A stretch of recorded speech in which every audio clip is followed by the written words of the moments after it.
Pues bienvenidos a todos y a todas al debate de gestión bancaria 2022-2023. Este debate ha sido organizado por Paula y Daira y yo, Laura, con la colaboración de la profesora Judith. Nosotras intervendremos durante toda la sesión como mediadoras. El tema a debatir en el día de hoy es las dos caras de la actividad bancaria, desarrollo financiero o financiarización. Para comenzar y ponernos un poquito en situación, vamos a definir tres de los conceptos que consideramos más importantes para el desarrollo del debate. El sistema financiero. Como ya hemos estudiado en el tema 1 de la asignatura, el sistema financiero es el marco en el que unidades económicas deficitarias y excedentarias buscan los instrumentos que necesitan, ofertados generalmente por los intermediarios financieros, a través de los mercados financieros. Cabe destacar que la misión del sistema financiero es canalizar el ahorro hacia la inversión.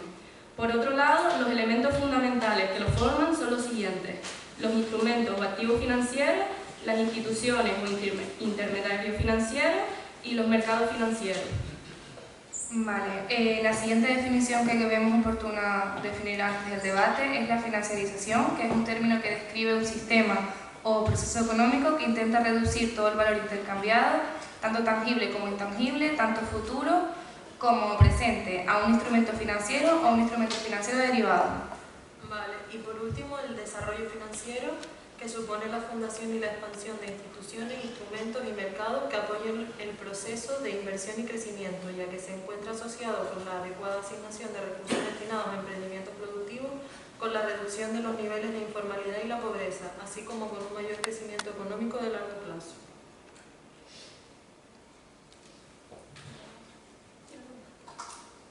En cuanto a la estructura del debate, voy a explicar primero en nuestra derecha está la cara A, bondades, y en la izquierda la cara B, amenazas. Y la estructura del debate es, en primer lugar, vamos a introducir el bloque, cada una de nosotros introduce un bloque, y después van a ser las intervenciones de cada uno de ustedes, y al final de las dos intervenciones daremos 5 minutos para exponer conclusiones.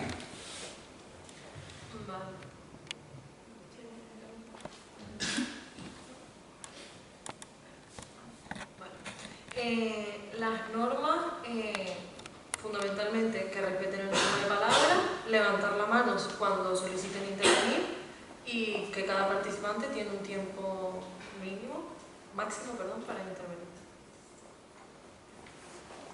Vale, pues ahora comenzaríamos con el bloque 1, que trata el impacto del sistema financiero en la economía real. Y para dar comienzo a este bloque me gustaría definir brevemente qué es la economía real. Podemos definirla como el ámbito económico, tanto público como privado, caracterizado por la producción y la distribución de bienes y servicios. Está compuesta por la producción industrial, los inmuebles, el comercio, el intercambio de mercancías, el desarrollo y la venta de servicios. En este bloque nos vamos a centrar en debatir cómo afecta el sistema financiero en la economía real, ya que ésta puede marcar las rutas del crecimiento a través de la asignación que realiza del crédito. Nada, después de esta breve introducción, cedo la palabra a los integrantes de la cara A. Recordarles que tienen 1 minutito y medio para intervenir cada uno. Bueno, para empezar, como ya sabemos, en estos últimos años hemos estado pasando por una crisis sanitaria y llevando a cabo medidas para solucionar esta y para afrontarla. Esto ha tenido un gran impacto macroeconómico y ha llevado a una crisis financiera. A su vez, simplemente en el primer semestre de 2020 hubo una pérdida del 8,8% de la renta bruta disponible. Y el gran problema de esta crisis es la incertidumbre que causa y la inestabilidad que hay por ella, y ha afectado sobre todo a las pequeñas y medianas empresas, ya que nunca se sabe cuándo vuelven a haber restricciones, se vuelve a haber desempleo, hay menos horarios de trabajo, etc. Entonces, se están llevando a cabo a su vez muchas medidas para afrontarla. En primer lugar, se ha aumentado el crédito bancario para afrontar la falta de liquidez que hay en el momento. Y la segunda medida que se tomó en su momento fue entre 2019 y 2020 se consiguieron una gran cantidad de avales públicos concedidos a la sociedad no financiera y a los empresarios individuales de un 41% y para las pymes en un 60%. También se llevaron a cabo medidas en cuanto a la política monetaria, fiscal y la financiera. En cuanto a la política monetaria, se intentó proporcionar liquidez para que se mantuvieran los créditos familiares y empresariales, y a su vez se les intentó ayudar a las pymes para que hubiera una facilidad en alcanzar que las entidades invirtieran en sus stocks, para así beneficiar a ambos partidos. Bueno, los sistemas financieros... Sí. Bueno, los sistemas financieros garantizan, digamos, el mecanismo de pago en lo que es la economía. Digamos, canalizando de manera eficiente lo que son los ahorros de los agentes que intervienen en dicho proceso. Este proceso pues, puede ser directo e indirecto, ya sea donde los inversores pues, se lo dan directamente al demandante, o indirecto a través de intermediarios financieros, como podría ser por vías de crédito bancario o préstamos. Los más comunes pues, son la banca y la bolsa, que todos sabemos ya, acciones, préstamos, entre otros. Y la mayor importancia de este proceso es resaltar el hecho de digamos, de la facilidad y la optimización de este ahorro en inversión. En resumidas cuentas, como si fuera un ciclo. Empieza con el ahorro, el siguiente paso sería la inversión para conseguir un objetivo. Por ejemplo, montar una empresa para conseguir un capital, y a partir de ese capital otra vez una parte de ahorro, y empieza el ciclo. Y además cabe destacar que dependiendo de la situación financiera, se puede estudiar la capacidad que tienen los agentes que intervienen en este proceso para lo que llamamos la absorción de la deuda, y de esta manera pues, intentan evitar reducir sus niveles de inversión y gasto, entre otros. Bien, como ejemplo justificable y más que merecido de la importancia que tiene el sistema financiero en la economía real, podemos por ejemplo decir que el primer banco se creó en 1406, en la edad del Renacimiento, y en ese momento el capital no fluía de tal manera como en ese momento. ¿Por qué? Porque estos primeros bancos fueron creados en las repúblicas mercantilistas italianas, que fueron por ejemplo Venecia, Pisa, Génova, y desde entonces pues ha visto un fluir del capital en toda la región itálica y también por ejemplo en los Balcanes.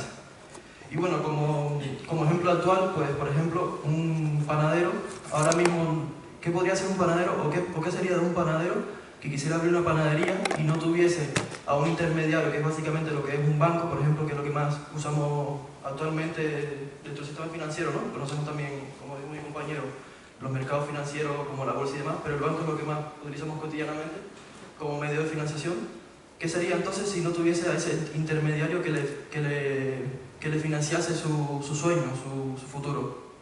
Por eso, y por muchos más ejemplos, pues es más que demostrable que el sistema financiero es necesario para tanto la cotidianidad como para las personas que estén más dedicadas a obtener algunos beneficios de este. Vale, ahora comenzaríamos con la cara B, las amenazas, y recordarles que tienen un minutito por persona para la intervención. Pueden comenzar. Bueno, lo que voy a leer viene recogido en el periódico digital elpublico.es y dice así: la firma Assets Under Management, es decir, con las siglas AUM, registró un balance de 115 mil billones de dólares, un 22,3% por encima de los 94 billones en los que el FMI ha valorado el PIB mundial en un año más tarde, es decir, en el 2021. Después, si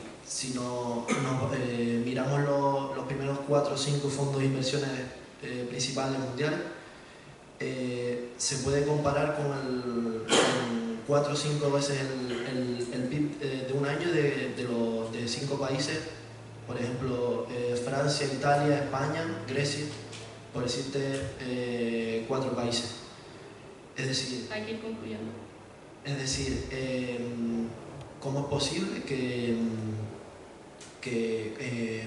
unos fondos de inversiones que están siendo para mejorar en la economía y fluyendo, sea comparable a 4 o 5 países potenciales y que mueven tanto dinero, como por ejemplo los países que he nombrado.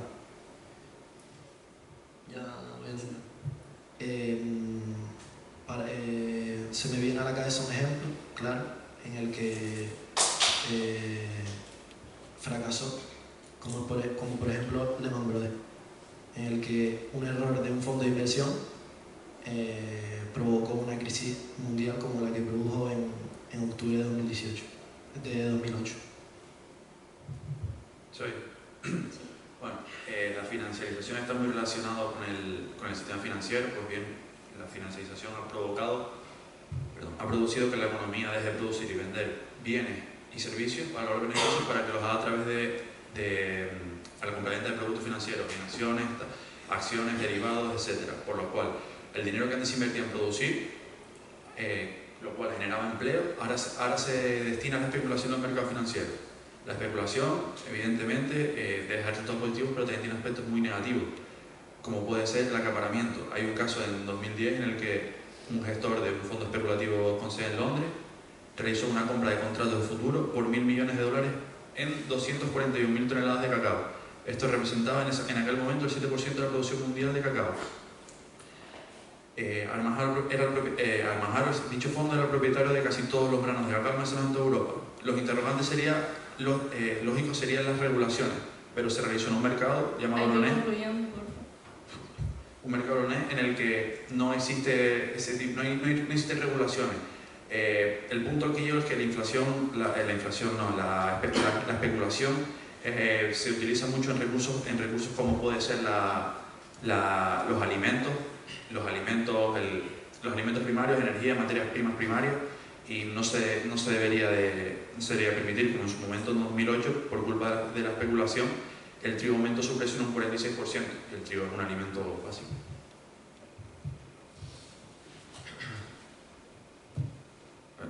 La priorización y el aumento del mundo de las finanzas es perjudicial para la economía productiva o real, ya que absorbe los fondos que se podrían canalizar hacia el sector productivo y los dedica a la especulación en los mercados financieros.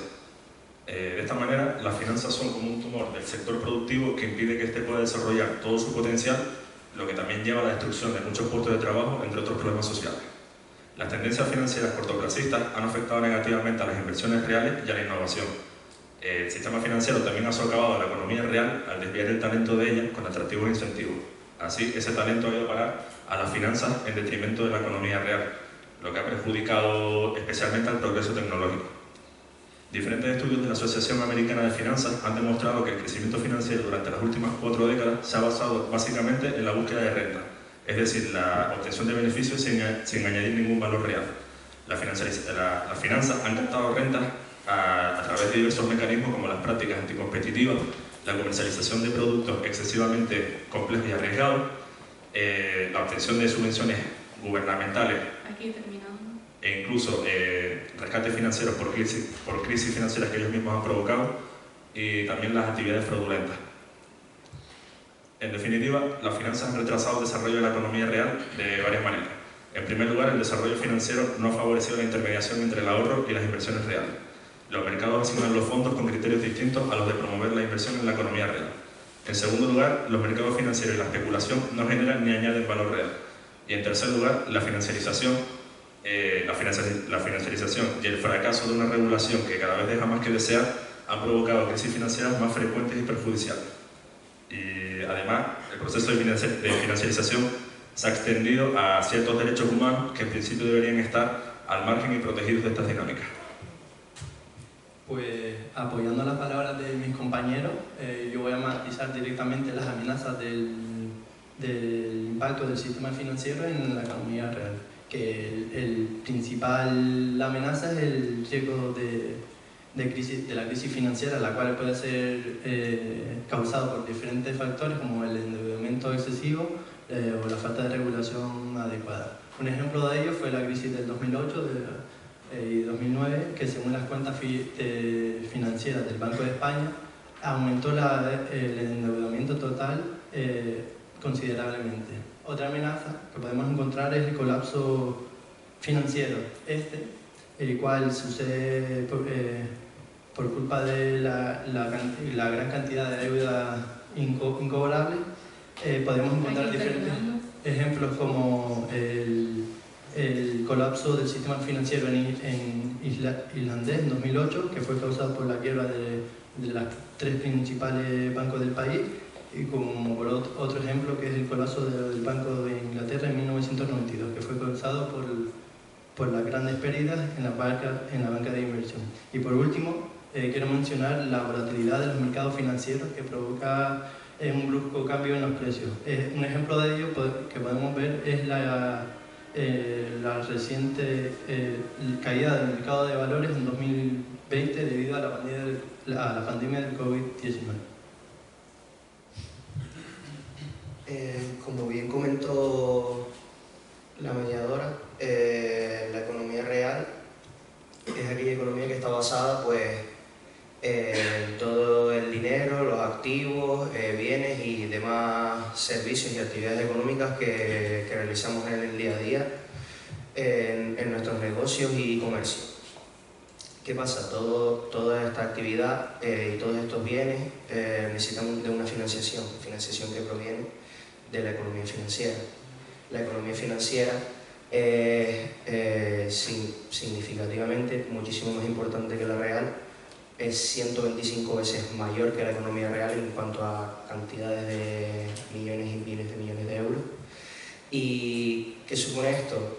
Que al final la economía real, la economía nuestra del día a día, la que vivimos nosotros, las personas, depende de esta economía financiera. Si al final hay cualquier problema en el sistema financiero o cualquier recesión y demás, los bancos no te darán préstamos o te cambiarán las condiciones de los préstamos, por lo cual tú no podrás realizar tus inversiones, con lo cual no podrás realizar tu actividad mercantil y con lo cual frenará tu economía y la de todos. Vale, vamos un pelín pasaditos de tiempo, así que ahora habría un minutito para poner en común cada bando y poner que un portavoz hable para ser un poquito más breve. Poder empezar a hablar. No se preocupen tampoco, vamos a ser mínimamente flexibles ahora también si quieren intervenir más de un minuto. Si tienen un minutito para ponerse ellos de acuerdo y después tienen 3-4 minutos para hacer debatir.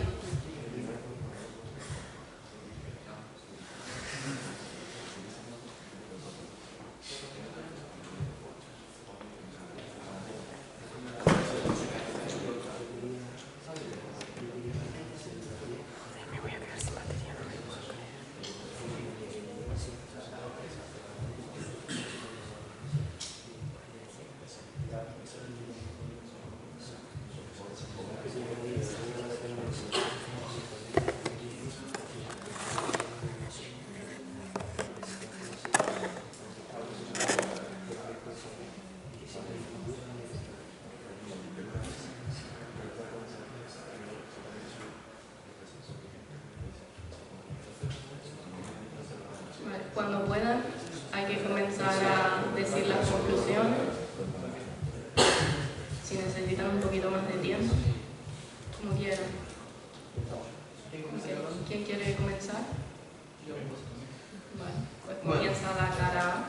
Me gustaría aclarar algunos conceptos, yo creo, de economía que a lo mejor puede aclarar por qué es importante el sistema financiero, que por ejemplo, qué es lo que es el mercado. En el mercado hay algo que es muy importante entender, que es lo que es el precio. El precio básicamente es un indicativo del valor que tiene una cosa, o sea, y el precio está regulado por el mercado por las necesidades de oferta y demanda que tienen cada uno de los agentes. Ustedes estaban diciendo de que en el mercado todo es problema porque hay muchos altibajos en el mercado, que hay mucha volatilidad, pero eso no tiene por qué ser malo o por qué ser bueno, eso realmente es porque simplemente la oferta y demanda varía dependiendo de la necesidad de los agentes. También estaba hablando de la especulación, que dicen que todo, o casi todo el grupo habló sobre que la especulación es uno de los principales problemas, de que los grandes bancos o los que tienen todo el dinero acumulado son los que especulan con ello para invertir y demás. pero realmente la especulación es algo natural del hombre. O sea, tú cuando te levantas y ves el cielo dices, bueno, puede que llueva hoy, puede que no llueva, o sea, es algo natural.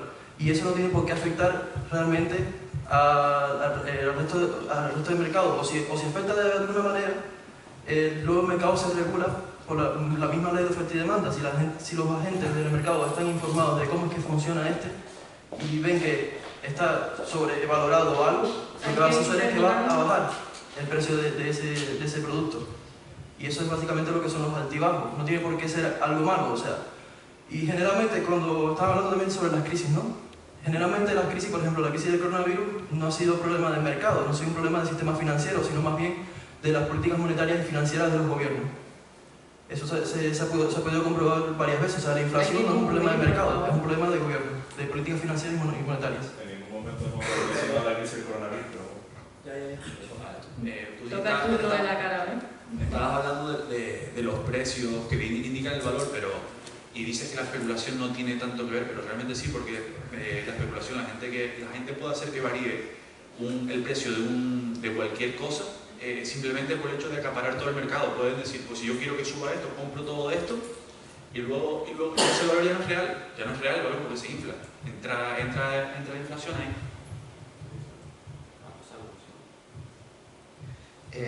Bueno, yo no quería hacer tanto hincapié en el tema de la especulación y demás. Yo quería hacer un hincapié, por ejemplo, en el ejemplo que puso Juan del panadero. Al final el panadero, si por ejemplo quiere comprarse un gran horno o se quiere comprar un local y demás para poder realizar su actividad económica, está a merced y a dependencia total del banco y de las condiciones que ese banco le ponga para ese préstamo. Y el problema que vemos nosotros es la poca libertad que tiene las personas de a pie y los comercios medianos y pequeños, la poca libertad económica que tienen en general debido a la influencia de la economía financiera.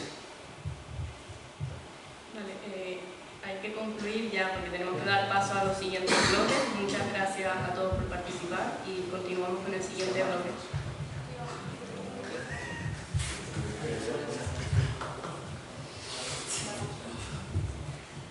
Vale, muchas gracias al bloque 1, a los dos bandos por participar, y ahora vamos a dar comienzo al bloque 2. ¿Los micrófonos están bien? Vale.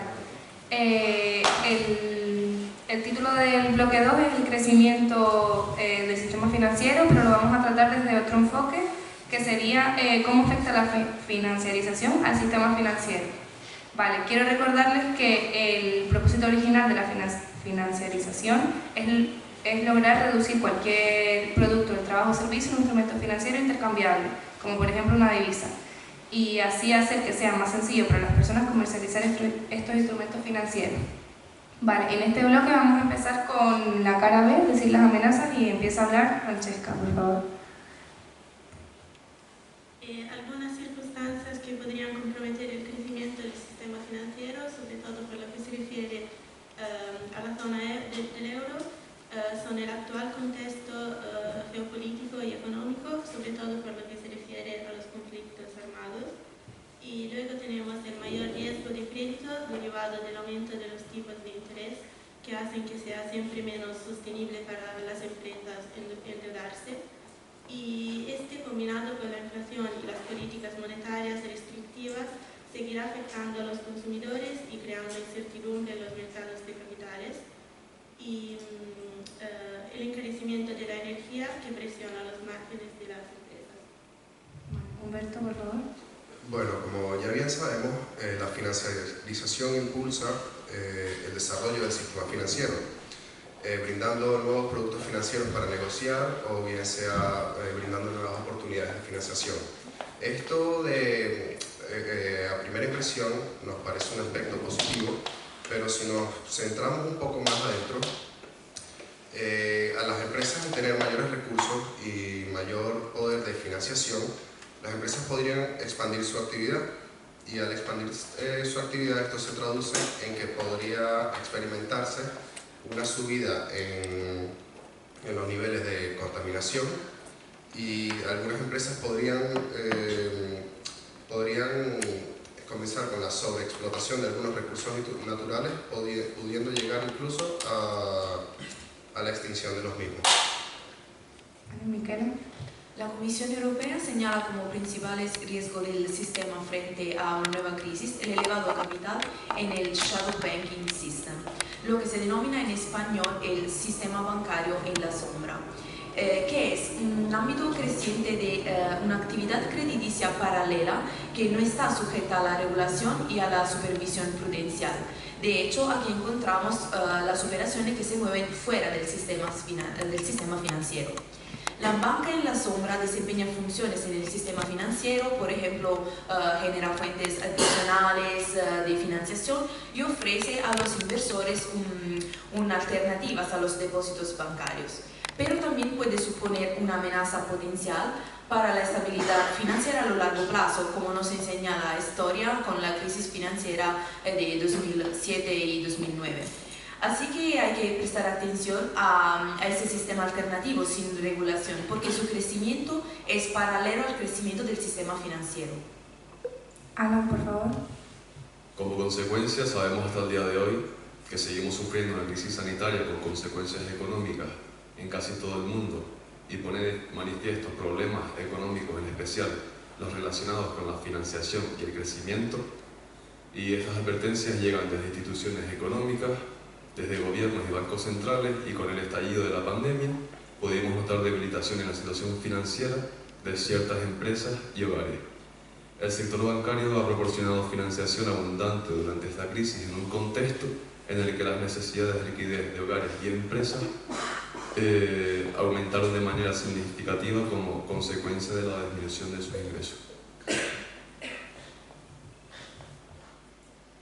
Vale, ahora es el turno de la cara A, las bondades, y empieza hablando Jesús. Bueno, como el sistema financiero, partimos de la base que es conseguir el movimiento del dinero sea seguro.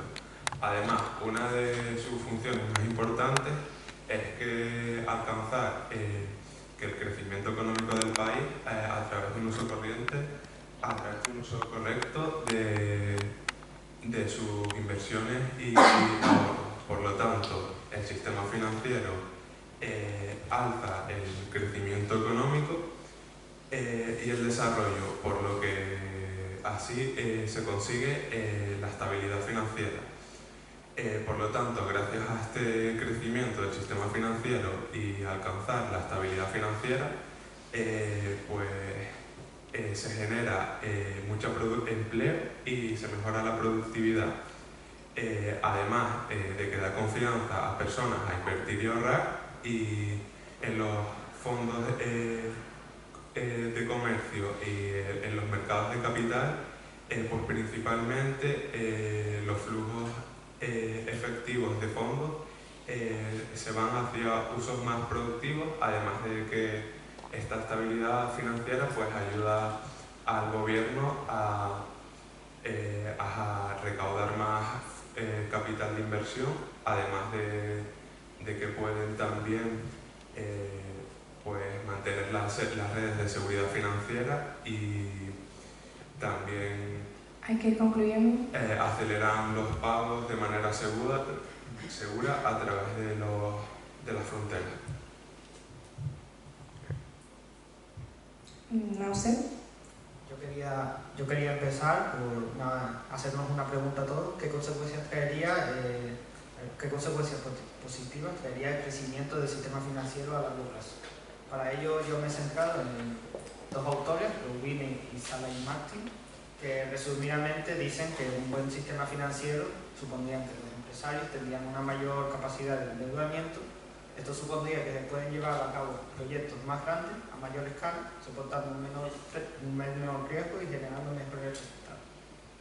Por ello, la respuesta a la pregunta creo que una de las mayores consecuencias y más importantes que surgen en el desarrollo del sistema financiero es el crecimiento económico, además de otros factores que se verían influir. Por ello, he tenido en cuenta estos factores para comprobar la correlación entre el crecimiento económico y el crecimiento financiero. estos factores serían el PIB, el mejor indicador para medir el crecimiento financiero, económico, la innovación tecnológica, el ranking de algunos países en educación financiera, que supondría, entre otros efectos, la adquisición de información sobre las mejores inversiones en el país en cuanto a rentabilidad, como a impacto ecológico, utilizando, por ejemplo, las ESG que hemos dado en esta asignatura. Por último, el tipo de cambio para medir el valor de las monedas. He tenido en cuenta 4 países muy distintos entre sí, por ejemplo, Finlandia, Nueva Zelanda, Polonia y Argentina. En esto vemos que Finlandia y Nueva Zelanda, que tienen, por ejemplo, una educación financiera del top en los países mundiales, un puesto del índice global de innovación de los mejores, por ejemplo, Finlandia el 7 y Nueva Zelanda el 26, además de un tipo de cambio muy competitivo entre sí. Por último, Polonia está en un nivel intermedio de la educación financiera, un índice global de innovación en la tabla media más o menos del ranking, además de un tipo de cambio más o menos competitivo, pero no a niveles de las otras monedas. Por último, Argentina, vemos que a nivel regional de Latinoamérica se encuentra en una de las más bajas puntuaciones de todas, un índice global de innovación de los últimos también de la tabla, además de un tipo de cambio de la moneda que está sufriendo muchas variaciones en este tiempo. Para ello, tengo los datos aquí si alguno lo quiere comprar. Amo, por favor. Bueno, yo voy a hablar sobre la fortaleza del crecimiento del sistema financiero español. España tiene una expectativa de crecimiento financiero mucho más alta que otros países de nuestro entorno, reflejado en un output potencial del entorno del 3%, frente al 1,7% por parte de la eurozona.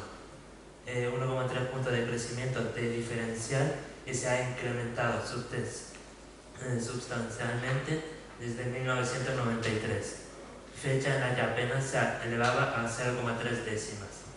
También quiero hablar sobre las fortalezas del crecimiento financiero según el Banco de España.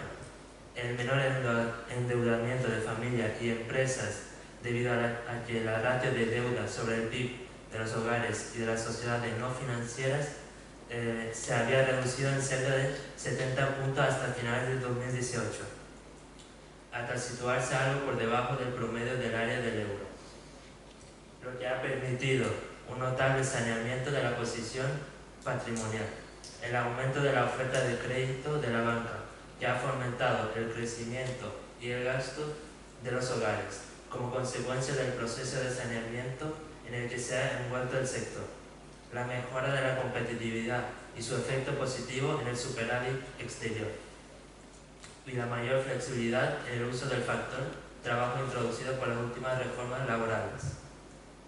Por último, el refuerzo de las instituciones de la eurozona con nuevos organismos garantiza una mejor gestión de futuras crisis, como el Mecanismo Europeo de Estabilidad y el Mecanismo Único de Resolución. Ángel, por favor. Bueno, una de las ventajas que incluye el crecimiento del sistema financiero es una disminución de la autoinversión de las empresas con tasas de rendimiento bajas o negativas. También una distribución del crédito por los mercados de capital en vez de por las autoridades públicas y bancos comerciales. Una disminución de la inversiones intensivas de capital a causa de un aumento del coste de capital derivados de su escasez. También el desarrollo del sistema financiero facilita la diversificación de cartera y esto permite a los ahorradores reducir los riesgos y ofrece más posibilidades de elección para los rendimientos de los inversores. Y no solo esto, porque otra función importante que tiene es la de recopilar y procesar información sobre los proyectos de inversión de manera rentable, lo que reduce los costes de inversión para los inversores individuales. Y en conclusión, me quedo con una frase que dice que el sistema financiero es puede ser entendido como un arreglo institucional que tiene costo, pero que genera beneficios. Vale, muchas gracias. Ahora vamos a dejar un minuto para que pongan ustedes y lleguen a una conclusión y después del minuto retomamos.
¿Tienen las conclusiones? Sí. Vale. ¿Empezamos todos? Vale, empieza la cara B. Vale, ustedes hablaron sobre que el sistema financiero trae consigo más financiación. En lo que a mí concierne, eso en una sociedad se traduce a un mayor consumo, a un sistema capitalista. De esta manera, si en una sociedad hay mayor capacidad de consumo, de financiación, en las familias se experimentará un mayor nivel de consumo, lo que se traduce a que no habrá una tasa, la tasa de ahorro será menor y eso podrá reducir la calidad de vida de las personas. Lo que me gustaría decir sobre el crecimiento del sistema financiero es que creo que necesitamos más regulación, porque el sistema financiero es muy sencillo y es también muy débil. Y yo creo que necesitamos ampliar la regulamentación para render las operaciones financieras seguras. Así que el sistema financiero puede crecer sin problemas y sobre todo sin llevar en una crisis. Vale, la cara A. Vale, pues nosotros ya resaltamos antes lo de la estabilidad financiera y además queremos decir como que los sistemas financieros cumplen unas funciones básicas que son la movilización del ahorro, el intercambio y la diversificación de los riesgos y el control y la asignación de los recursos, además de que un mayor aprovechamiento del tiempo, pues porque como la tecnología avanza ya puedes hacer pagos desde casa y aprovechar. Yo quería decir, una de las cosas que han comentado ustedes es que el endeudamiento supondría que las empresas aumentaran y producieran una mayor cantidad de, por ejemplo, de contaminación. Eso puede pasar, pero también puede pasar que otras empresas más pequeñas que utilizan un servicio más ecológico no podían tener esa capacidad de endeudamiento y no podían suponer un nuevo cambio en la tendencia que estamos viendo ahora. Por ejemplo, las empresas de armas, que están recibiendo bastante dinero ahora por la guerra de Ucrania, y ese dinero podía ir destinado a que las empresas más pequeñas y más ecológicas puedan crecer a un mayor rendimiento. ¿Algo más que aportar por cualquiera de los dos bandos? Vale, pues damos por concluido el bloque 2. Vale. A continuación finalizaremos el debate con el bloque 3, el rol de los bancos en el sistema financiero. Antes de empezar la intervención realizaré una breve introducción definiendo algunos términos clave de este bloque. Dentro del sistema financiero español, los bancos se clasifican como entidades de crédito y se entiende por entidad de crédito a toda empresa que tenga como actividad típica y habitual recibir fondos del público que lleven aparejada la obligación de su restitución aplicándolos por cuenta propia a la concesión de créditos y operaciones de análoga naturaleza. Por otro lado, las entidades bancarias se dedican a la administración de dinero. Dentro de sus funciones principales reciben y tienen a su custodia depósitos hechos por las personas, empresas e instituciones, que serían los agentes económicos, y otorgan préstamos o créditos a otros agentes económicos usando esos mismos recursos. Actividad que se denomina intermediación financiera. Entonces, en este tercer bloque, que tenemos a mi derecha el grupo a favor y a mi izquierda el grupo en contra, vamos a empezar por el grupo a favor y va a empezar hablando. Bueno, como sabemos, hay muchos tipos de dinero, fiduciario, legal. Yo me voy a centrar en el bancario, y es que según el Banco de España, la mayor parte del dinero que hoy en día se mueve es dinero bancario. Este está formado por depósitos y las cuentas que los particulares mantienen en el banco y permiten realizar las transacciones sin necesidad de monedas o intercambio de billetes. Gracias al dinero bancario, las personas pueden comprar bienes o también realizar inversiones, aumentando así la cantidad de dinero que se mueve en la economía, cosa que es muy importante. Además, los bancos son necesarios. ¿Por qué? Porque adquieren altas responsabilidades. Al dar préstamos, por ejemplo, deben afrontar, primero, el riesgo crediticio. Eso quiere decir que se enfrentan al riesgo de no poder recuperar el dinero. Luego también el riesgo de liquidez, ya que hay una diferencia de vencimientos entre los activos y los pasivos que ofertan. Y en tercer lugar, el riesgo de tasa de interés y otros que surgen en el mercado, como puede estar relacionado con la fluctuación de precios, el tipo de cambio. Por lo tanto, gracias a la buena diversificación de los riesgos y la amplia gama de productos y servicios que oferta el banco, son capaces de establecer mejores condiciones a las que podría ofrecer, por ejemplo, un prestamista particular en el caso de que los bancos no existieran, haciendo los préstamos más accesibles. Si los bancos no existieran y yo necesitara un préstamo, el prestamista particular me pediría mayores garantías o mayores avales, además de un tipo de interés más alto, haciendo que muchas personas no puedan acceder a tener un préstamo.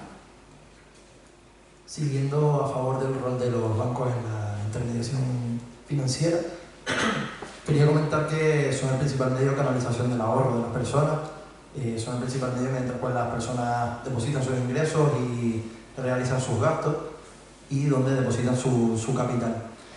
Es más, es el sitio más seguro donde depositar su capital. Hemos visto también que hay bancos que han quebrado, que hay personas que han perdido su dinero, pero en general tienen una buena regulación detrás, los bancos, cada vez mayor. Tienen medios de aseguramiento de fondos de los depositantes, como el Fondo de Garantía de Depósito, que ya lo hemos dado.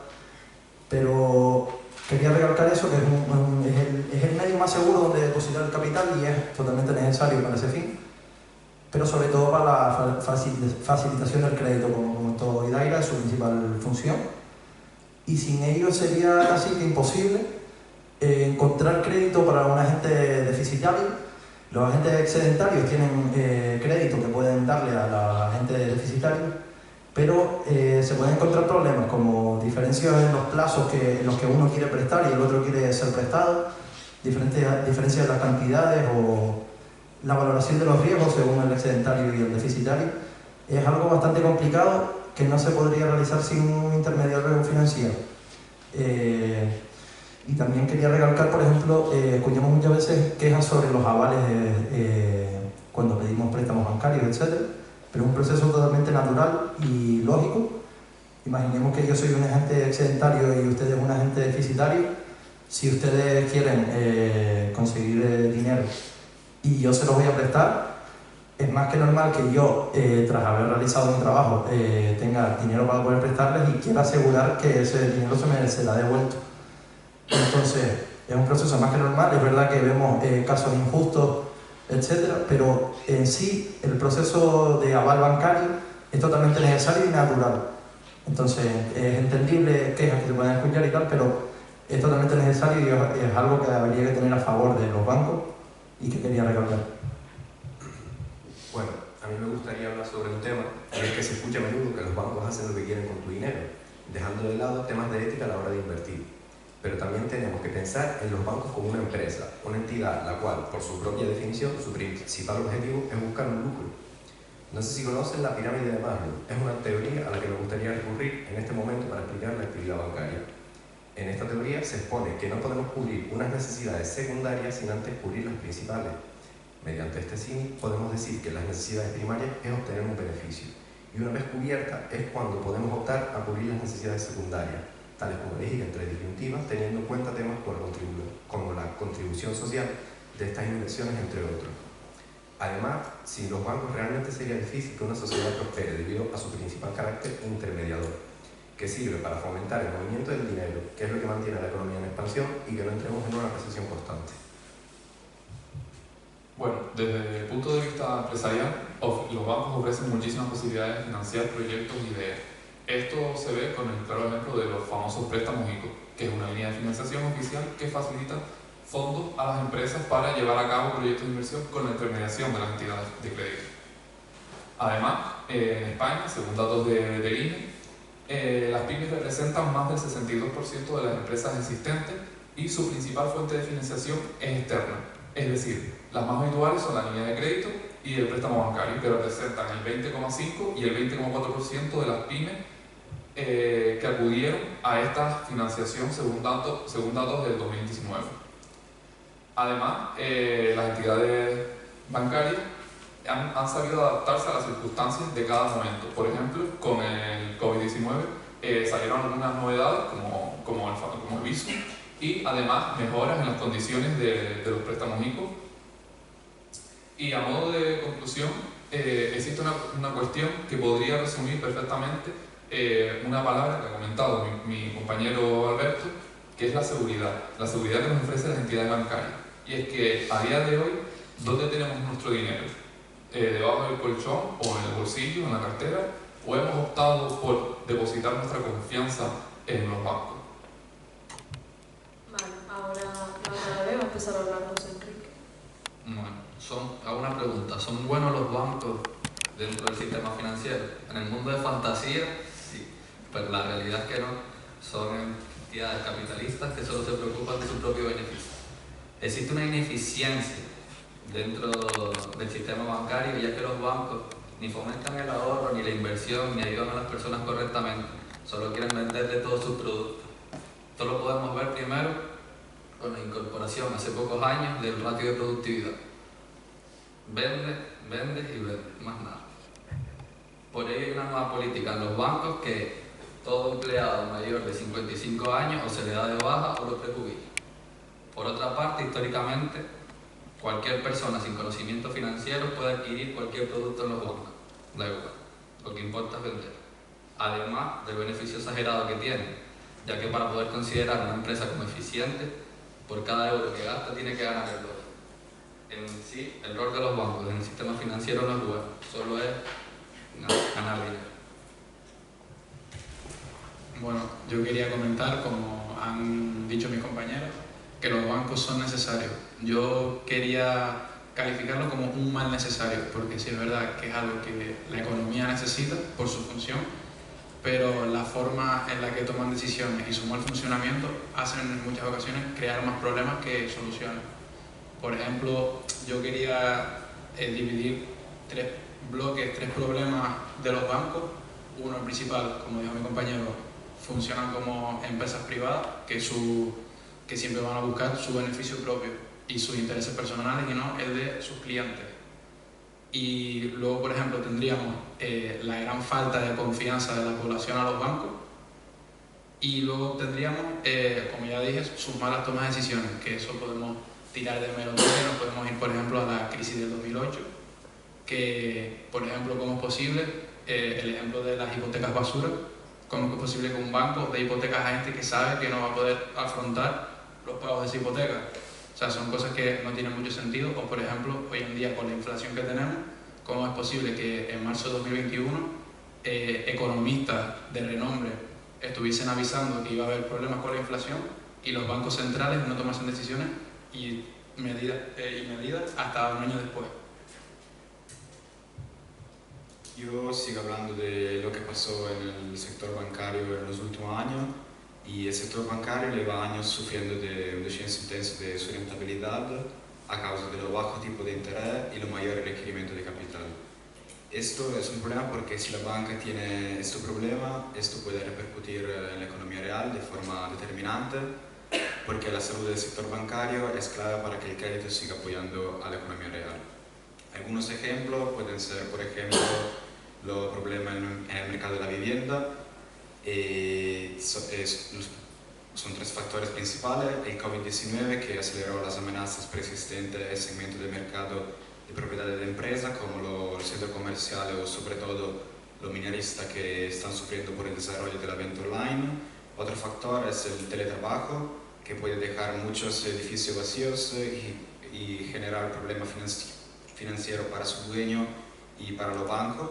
Y el último factor es que si los gobiernos dejan de apoyar a la persona que se encuentra sin trabajar, el mercado inmobiliario residencial puede empezar a ser un problema para los bancos, y esos problemas para los bancos pueden, como ya he dicho, repercutirse en la economía real.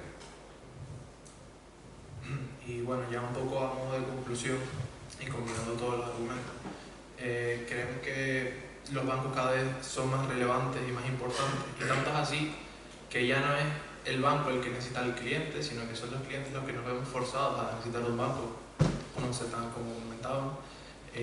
La seguridad que nos dan los bancos son real, ¿es real esa seguridad o es algo que nos hemos creído nosotros porque nos hemos forzado a ya no tener tanto dinero efectivo, no tenerlo guardado y demás? Y yo creo que de alguna forma, como comentaban mis compañeros, el cliente se convierte en un medio para obtener beneficios y no realmente cumple con la función que debería de hacer. Tanto es así que vemos que ya el producto no es una cuenta de ahorro normal, una cuenta corriente, sino que ya empiezan a vender cuentas infantiles, cuentas jóvenes, cuentas online, cuentas de ahorro de lo que sea, fondos de depósitos, te venden ya también planes de pensiones y demás, y por tanto tu vida queda ligada siempre al banco, y es el banco el que necesita a ese cliente, más en el sentido de que es el medio del cliente, no tanto lo que va a ser un bien, como decimos con banco. Y de alguna forma se ha perdido un poco la libertad para poder tener una elección en ese sentido. Digamos que no...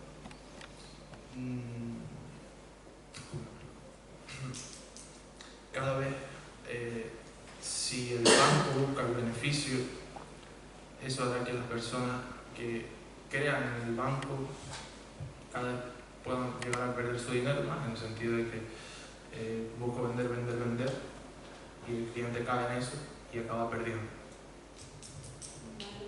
Entonces ahora van a tener el minuto para debatir entre ustedes y después exponer sus argumentos.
Lo tienen. Entonces empieza sí, bueno, en relación a lo que comentó José Enrique de que puedes contratar cualquier producto financiero sin ningún tipo de gestión, para eso están los TED-MIFID, y además también si eres mayor de 18 años tienes que ser consciente también de lo que estás haciendo, al igual que si eres mayor de edad para comprar lotería, pues eres mayor de edad también para coger un servicio financiero. En relación a lo de la seguridad real, si un banco ofrece seguridad real o no, pues bueno, sí, hasta 6.000 euros por el fondo de garantía de depósito, y si diversificas en varios bancos, pues al final tendrás, si son 3 bancos, en 3 bancos pones 6.000 euros, pues tendrás 300.000 euros. En relación a que no cumplen con la función que deben hacer los bancos, bueno, los bancos lo que hacen es ofrecer servicios. Tú puedes tener el más básico, es decir, solo tener una cuenta corriente online que no te exige ningún cobro de pago de comisiones ni ninguna otra cuestión, y no exigir otro tipo de servicios que ya requieren un pago, porque al final los bancos son empresas. En relación también a lo que comentaron de que solo se preocupen por su beneficio, a ver, son una empresa, no tienen por qué tener carácter social. Es normal también que se preocupen por su beneficio, es verdad que a diferente escala, pero a ver, es un proceso más que normal que intenten obtener su beneficio. También comentaron que no se preocupen por el ahorro de las personas. Eso ya va más bien por la educación que tenga cada persona que deposita su dinero. Yo puedo decirle como banco que gestione este dinero y que ahorre tanto, y si esa persona no quiere ahorrarlo, no lo va a ahorrar. Yo no tengo por qué meterme en la educación que tenga una persona. Es verdad que los puedo ayudar y los puedo aconsejar, pero es bastante difícil porque eso ya es un problema de sociedad española,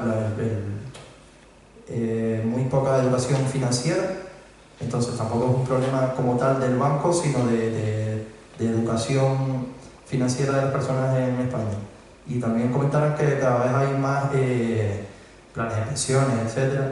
Eso ya también es un problema de la bancarización financiera que hay en el sistema financiero español. En Estados Unidos vemos diferencias entre los bancos y las entidades que ofrecen planes de pensiones, fondos de inversiones, etc. Entonces ya es un proceso de bancarización, y también supongo que es algo de falta de educación financiera que tenemos y que hemos seguido permitiendo que los bancos, las finanzas en España se bancaricen en sobremedio. Pero de por sí el banco sí, claro, sí puede obtener un beneficio y no haber un competidor que plantee planes de pensiones, fondos de inversión, etcétera, por esto que estoy comentando, es lícito que lo hagan y es normal si van a tener un beneficio.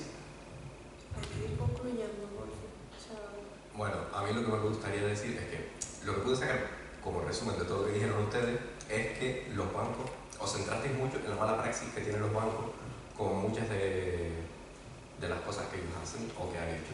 Pero no todo lo que hacen es malo realmente, porque muchos bancos intentan venderte productos como un fondo de inversión suyo que tengan, el cual realmente creo que puede ayudar a las personas, sobre todo en un escenario como puede ser el actual de mucha inflación.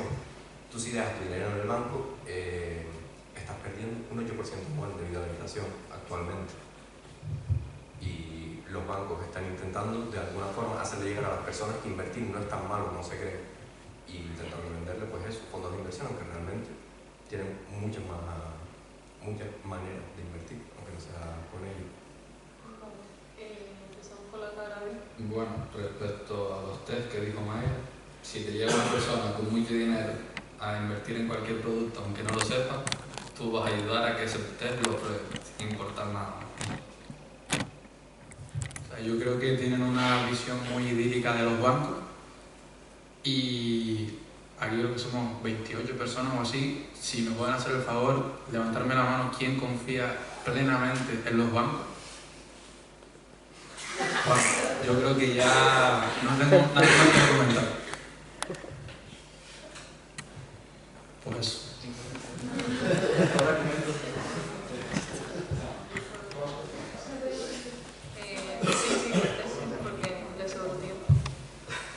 Bueno, que lo que dijo José Enrique es verdad, es verdad. Judy lo ha comentado de su experiencia personal, pero eso también tendrá que ver con la regulación que hay detrás de esos 3 MiFID, de las entidades del sector público que está detrás del sector privado para poder controlar ese tipo de regulación en los 3 MiFID y tal. Y es verdad que, como dice Carlos, pues no todo el mundo confía plenamente en los bancos, pero no por eso han de ser en su totalidad malos ni tal. Claro, al final confiar en el banco no es una opinión personal. Si no confías en los bancos puedes no tener una cuenta bancaria. Lo que pasa es que a lo mejor el día que trabajes tendrás que pedir un cheque para cobrar la nómina, o no podrás pagar con tarjeta, entonces al final depende de cada uno. Es que nuestra conclusión no fue que los bancos no tengan que existir, sino que funcionan mal. Y el rol de los bancos en el sistema financiero tiene muchas ineficiencias. Entonces, si no hay ninguna intervención más, pues damos por finalizado el debate y gracias por su participación.